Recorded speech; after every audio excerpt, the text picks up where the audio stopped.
हाँ, तो स्टूडेंट्स ये रही आपकी एग्जांपल नंबर 2.3। तो इसमें कोई इतनी लंबी चौड़ी कहानी नहीं है जो मैं सारी की सारी रजिस्टर के ऊपर एक्सप्लेन करूँ। तो कुछ स्टोरीज़ की मैं कह लें कि आपको बुक के ऊपर भी समझाऊँगा, क्योंकि सिग्नल यहाँ पे अगर मैं ड्रा करता रहा बच्चों तो काफ़ी वीडियो लंबी हो जाएगी और इतना हमारे पास टाइम नहीं है कि हम वीडियो को लंबा करें। तो चलिए यहाँ स्टार्ट करते हैं। तो देखो बच्चों, एक्स ऑफ एन, अब ये भी हो सकता है कि आपको कि वो क्या करे, क्वेश्चन के अंदर सिर्फ़ आपको इक्वेशंस दे दे और आप खुद से क्या ड्रा करो, सिग्नल्स ड्रा करो। तो इसी वजह से मैंने यहाँ पे सिग्नल को ड्रा नहीं किया बच्चों, ठीक है।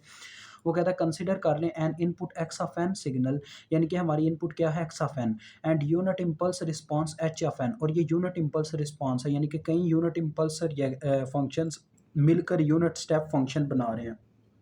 Given by x of n is equal to alpha n u of n, ठीक है जी। और उसके बाद h of n is equal to you of n, और अल्फा की रेंज है बच्चों 0 से इसकी वैल्यू बड़ी है और 1 से छोटी है, मतलब 0.9999 तक एग्जिस्ट करती है। तो चलिए यहाँ सबसे पहले हम अपना सिग्नल ड्रा करते हैं एक्स ऑफ एन के लिए।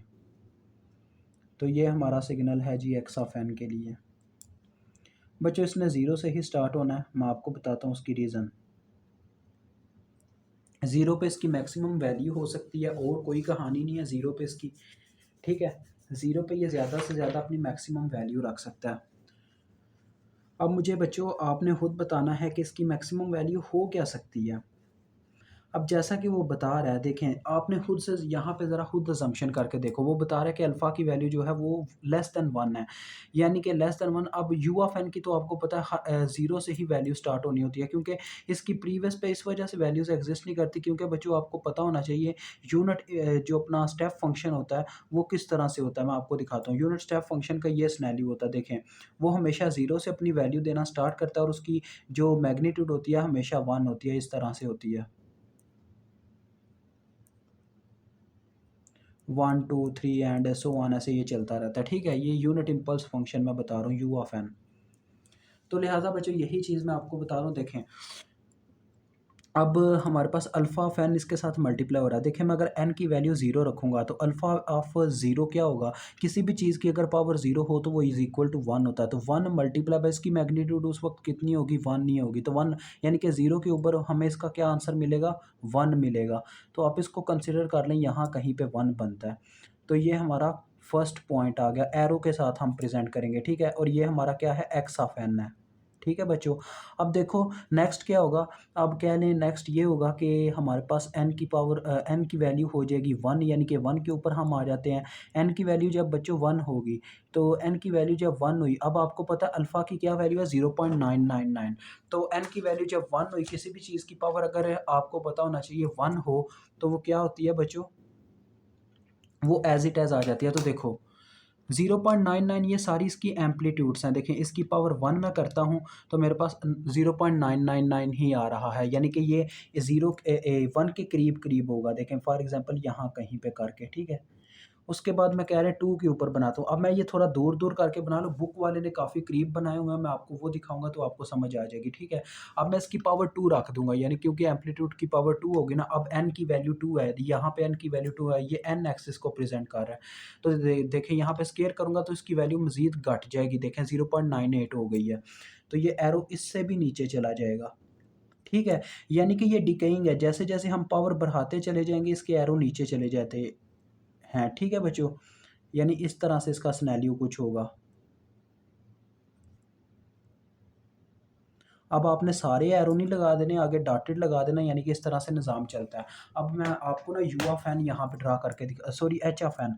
एच ऑफ एन बच्चों आपको सामने-सामने उसने बताया हुआ है, h of n is directly equal to किसके, यूनिट वेक्टर के।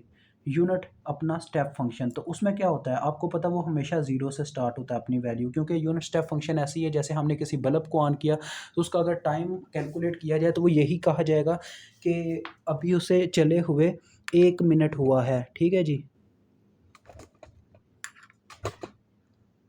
ये अब ठीक है इसका रिज़ल्ट। तो बच्चों ये देखें मैंने यहाँ पे n ले लिया, ठीक है। जितने वहाँ पे सेकंड लिए उतने ही यहाँ पे रख लेंगे। 0 से स्टार्ट किया, इसकी मैक्सिमम बच्चों जो होती है ना अपनी एम्पलीट्यूड हमेशा 1 होती है, ठीक है।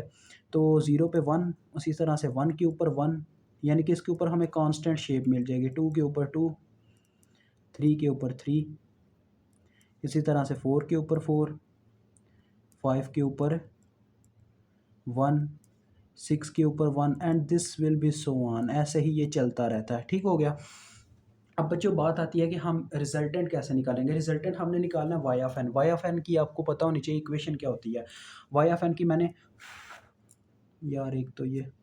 मैंने आपको इक्वेशन तो बच्चों बताई हुई है। वाई ऑफ एन मैं आपको भी जनरल फॉर्म की इक्वेशन बताने लगूँ, फिर आपको बताता हूँ यहाँ पे क्या इस्तेमाल होना है। ठीक है, तो जनरल फॉर्म थी हमारी कुछ इस तरह से, आप सबको याद होना चाहिए कि sigma k is equal to minus infinity से लेके infinity x of k h of n minus k. अब यहाँ पे तो हमारे पास एच ऑफ एन है, तो एन माइनस क्या होगा। तो बच्चों ये चीज़ मैंने आपको बताई थी, एच ऑफ एन माइनस के जो होता है ना, वो इसका टाइम रिवर्सल होता है। अगर मैं इसका टाइम रिवर्सल लूँ तो ये एच ऑफ एन माइनस के बन जाएगा। ठीक है, समझ गए ना मेरी बात को, असल में ये चीज़ है। तो यहाँ पे बच्चों आपने देखा है हमारी जो लिमिट है वो स्टार्ट हो रही है 0 से और मैक्सिमम ये n तक जा रही है, मतलब कि n नंबर ऑफ हमारे पास बनते हैं। तो इसका मतलब y ऑफ n अगर हम उसको इस फॉर्म में लिखना चाहें, फिर y ऑफ n हमारे पास किसके बराबर होगा, देखें आ जाएगा k इज़ इक्वल टू 0 से स्टार्ट हो रहा है और n तक जा रहा है। ठीक है जी, और आपका ये किस चीज़ पे डिपेंड कर रहा है। देखें बच्चों, दोनों फंक्शंस के अंदर यानी कि एच ऑफ एन और एक्स ऑफ एन आपस में मल्टीप्लाई हो रहे हैं ना, एच ऑफ एक्स ऑफ के बोलो या एक्स ऑफ एन, एक ही बात है। ठीक है, ये मेरी बात याद रखना। तो देखो बच्चों, एच ऑफ एन माइनस के या एक्स ऑफ के बोलो, एक ही बात है।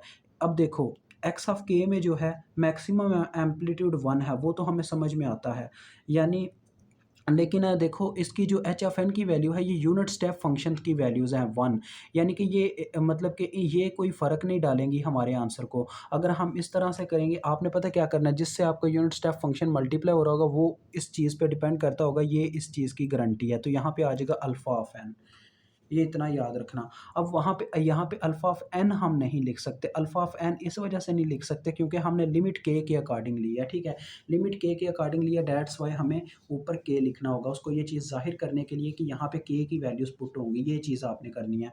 विच इज़ इक्वल टू बच्चों ये हमारे पास बराबर आ जाएगा। देखो अगर मैं यहाँ पे ये लिमिट अप्लाई कर दूँ ना, तो ये मेरे पास पता क्या आ जाएगा, 1 minus alpha n plus 1 over 1 minus alpha, साथ में आ जाएगा यूनिट स्टेप फंक्शन। ठीक है जी, यू ऑफ एन। तो ये इसकी लास्ट फॉर्म है जो आपने याद रखनी है। अब बच्चों मैं आपको इसके ग्राफ भी बताऊंगा। ठीक है जी, ग्राफ्स में आपने जो काम करने हैं ना वो आपको सिंपली बता दूंगा। ये आपका वाई ऑफ एन यानी कि ये आपका आउटपुट है। आउटपुट का ग्राफ मैं आपको ड्रा करके दिखाऊंगा क्योंकि वो मेरा काम बनता है, लेकिन जो बीच वाले ग्राफ्स हैं वो आप खुद ड्रा कर लीजिएगा, वो इतना मुश्किल काम को नहीं है। वो बस आपने उसको जनरली बताना है कि भाई हम इस तरह से इस स्टेप में से गुज़र के इसको फॉलो अप करते हैं।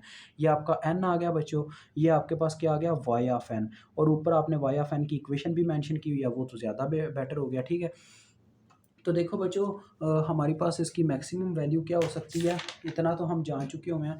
इसकी मैक्सिमम वैल्यू बच्चों क्या हो सकती है, देखें ज़रा। अब एन की वैल्यू कंसिडर कर लें -1 या इस तरह से कोई वैल्यू आ जाए कि ये इसको इनफानाइट थी ना, छोड़ो यार। आपको पता है ये 0 से लेके इन्फिनिटी तक ही होगा क्योंकि लास्ट पॉइंट तो इन्फिनिटी ही बनेगा, एन हमारा इन्फिनिटी ही है। यहाँ पे देखो एन की जगह जब इन्फिनिटी पुट हो जाएगा तो किसी भी चीज़ की पावर अगर इन्फिनिटी हो ना, यानी कि अल्फ़ा की पावर अगर इन्फिनिटी है तो ये इज़ इक्वल टू 0 होता है। दैट्स वाई इसकी जो मैक्सिमम वैल्यू बनेगी यानी कि लास्ट इनफानाइट पॉइंट पे वो होगी हमारे पास 1 ओवर 1 माइनस अल्फ़ा। ठीक है जी, इन्फिनिटी के ऊपर हमें ये वैल्यू मिलेगी। देखो जब यहाँ पे इन्फिनिटी पुट करूँगा तो मेरे पास रह जाएगा सिर्फ 1 ओवर 1 माइनस अल्फ़ा, यानी इससे ये चीज़ साबित हुई बच्चों, ये हमारे पास मैक्सिमम वैल्यू है। पहले तो हमारा जो अपना ग्राफ है वो इस तरह से, यानी कि इसी तरह से 0 0 पे चलता आ रहा होगा, लेकिन जो ही 0 का पॉइंट स्टार्ट होगा ये बढ़ना स्टार्ट कर देगा, यानी कह लो पहले इतना, फिर ये जाएगा कह लो इतना, इसकी एक आप लाइन खींच दो ऐसे, बस आपने उसको ना एक शेप देनी है, ये आपके आंसर का एक छोटा सा हिस्सा है।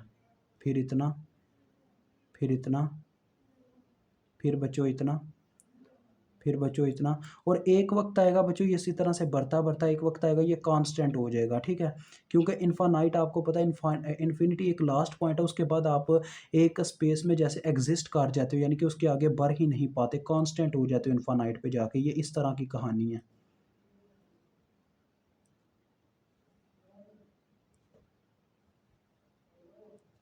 अब ये मुझे ड्रा कर लेने दे, बस थोड़ा सा टाइम दें फिर मैं आपको बताता हूँ आगे। तो हाँ, तो बच्चों आप देख सकते हो ये हमने शेप ड्रा कर दिया है, काफ़ी ईज़ी थी, कोई इतनी मुश्किल नहीं थी। देखें बस ये ज़ीरो से स्टार्ट हो रही है, फिर जब ज़ीरो पे पहुँचती है यानी ज़ीरो से स्टार्ट होती है ना भरनी, तो ज़ीरो से ये क्या करती है जी भरना स्टार्ट कर देती है। उसकी वजह भी आप जानते हो क्योंकि ये यूनिट स्टेप फंक्शन में है, तो यूनिट स्टेप फंक्शन में हमारे पास क्या है जी माइनस की साइड पे कोई वैल्यू एक्ज़िस्ट नहीं करती होती, जिसकी वजह से हमेशा माइनस की तरफ हमें आंसर में एम्पलीट्यूड के मल्टीप्लाई होने की वजह से आंसर ज़ीरो मिल रहा होता है। क्योंकि देखिए इसके फ़ॉर्मूले के अकॉर्डिंग एम्पलीट्यूड्स मल्टीप्लाई हो रही होती हैं। इसी फार्मूले के अकॉर्डिंग हमने उसकी एक जनरल फॉर्म निकाली, ठीक है जी। उसी जनरल फॉर्म को हमने सिग्मा में पुट करके ये उसकी जनरल फॉर्म बनाई, ठीक है। तो अब मैं आपको दिखाता हूँ इसका ओरिजिनल ग्राफ क्या था और मैंने किस तरह का बनाया। आपने मुझे बताना कि तकरीबन उसके करीब-करीब ही आपके लिए आप इसी तरह का भी बनाओगे तो आपका पेपर में एक्सेप्टेबल होगा। कोई भी आपका ये ग्राफ गलत नहीं कर पाएगा क्योंकि वो जानते हैं बच्चा इतना भी कोई कहने की कोई एक्यूरेट मशीन नहीं है कि वो एज़ इट एज़ बना दे, ठीक है बच्चों। और आगे बस आपने एक और चीज़ करना है माज़रत, डॉटेड लगा देने हैं, यानी कि ये सो ऑन चल रहा है और ये सो ऑन पीछे से भी चल रहा था, ठीक है? ये चीज़ उसे बता देनी है। और जो ग्राफ बच्चों मैं कह रहा था आपने ड्रा करने हैं, वो ज़रा सुनते जाइएगा, ठीक है? तो ये देखें, आपने कुछ ग्राफ ड्रा करने हैं, कौन से देखें, पहले आपने ड्रा करना है वही ग्राफ जो आपने प्रीवियस से आपने एक्स ऑफ एन के लिए ड्रा किया था, इसको बस एक्स ऑफ के का नाम दे देना है। और जो आपको एच ऑफ मैंने आपको बोला था इसका टाइम रिवर्सल ले लेना, मतलब ये जो पॉजिटिव साइड पे वैल्यूज़ हैं ये सारी नेगेटिव साइड पे शिफ्ट हो जाएँगी। आपको पता है इसका टाइम रिवर्सल क्या होता है। ये -1 पे चला जाएगा, -2 पे, -3 पे, -4 पे, -6 पे, -7 पे एंड सो ऑन, ठीक है बच्चों? तो लिहाज़ा देखें इसी तरह से आपने इनके 2-3 सिग्नल बना देने हैं। देखें -1 -k यानी ये -k कौन-सा है? ये है एच ऑफ़ एन -k वाला, यानी कि इसका टाइम रिवर्सल लिया गया है सिग्नल का। देखें वही सिग्नल आपका सारा नेगेटिव साइड पे शिफ्ट हो गया हुआ है जो पहले पॉज़िटिव था। फिर जब आपने इसमें -1 किया यानी कि इन सब सिग्नल में से आपने -1 कर दिया। तो देखें 0 में से जब -1 किया तो वो उसका सिग्नल -1 पे शिफ्ट हो गया। ये देखें उसने यहाँ पे शो आउट करवाया हुआ है। तो आगे इसी तरह से -1 का -2 पे, -3 का -4 पे, -5 का -6 पे इस तरह से शिफ्ट होते चले गए, ठीक है। उसके बाद एक दफ़ा 1 प्लस किया, ठीक है जी। 3 काम बस बच्चों आपने करना और कोई काम नहीं करना, बस ये 3 सिग्नल आपने ड्रा कर देने उसे। एक दफ़ा आपने 0 एन की जगह पुट करना है, एक दफ़ा आपने -1 पुट कर लेना है, एक दफ़ा आपने +1 पुट कर देना है, और कोई काम नहीं है। मैं चलें आपके लिए ये भी काम किए देता हूँ। आपने पहले इसका टाइम रिवर्सल ले लेना, तो इसका टाइम रिवर्सल बच्चों क्या होगा ज़रा देखिएगा। ये मैं ड्रा करने लगूँ क्या? एच ऑफ एन माइनस के। तो एन माइनस के होता है बच्चों इसका टाइम रिवर्सल, इस सिग्नल का जो एच ऑफ एन होता है। ये मैंने आपको आगे भी करवाया लेकिन उसमें इस तरह से नहीं बताया, आपको करके दिखाया। तो जो बच्चा सही तरीके से देखना चाहे कैसे होता है तो वो उसको समझ सकता है। ज़ीरो वाला तो बच्चों ज़ीरो पे ही रहेगा। टाइम रिवर्सल में ये होता है कि हम इन सबको उठा के दूसरी जानिब शिफ्ट करवा देते हैं, जैसे कि यानी कि इनके साथ -1 ज़रब होता है सबके साथ। देखिए 1 के साथ -1 ज़रब हुआ तो ये -1 पे शिफ्ट हो गया। इसके साथ 2 के साथ ज़रब हुआ तो ये -2 पे शिफ्ट हो गया। 3 के साथ -1 ज़रब हुआ तो ये -3 पे शिफ्ट हो गया। 4 के साथ -1 ज़रब हुआ तो ये -4 पे शिफ्ट हो गया। यानी कि इस तरह से कहानी चलती है, ठीक है बच्चों? ये सारे इस साइड पे शिफ्ट हो गए। तो आगे आपको पता है n की जगह बस वैल्यूज़ पुट हो रही हैं। n की जगह जब 1 आया तो सबके अंदर +1 होता चला गया। जब इसमें -1 आया तो सबके अंदर -1 होता चला गया। यानी कि 0 -1 ये सिग्नल उठ के कहाँ पे शिफ्ट हो गया? -1 पे शिफ्ट हो गया। और यहाँ पे देखो अब आपको 0 नज़र आ रहा होगा। ये देखें। अब आपको वहाँ पे ज़ीरो नज़र आ रहा है, ये देखें ये है -1 के, हमने सब में से -1 कर दिया तो ये सिग्नल पे ज़ीरो शो हो रहा है। बस इतना सा आंसर है बच्चों, ये मज़ीद करने की ज़रूरत नहीं है, ऐसे आप मज़ीद कन्फ्यूजन में चले जाओगे। दैट्स व्हाई मैं आपको ये स्किप करवा रहा हूँ। बस ये आपने ये काम करना है, इतना सिग्नल ड्रा करना और वो 2-3 सिग्नल ड्रा कर देने हैं, ठीक है?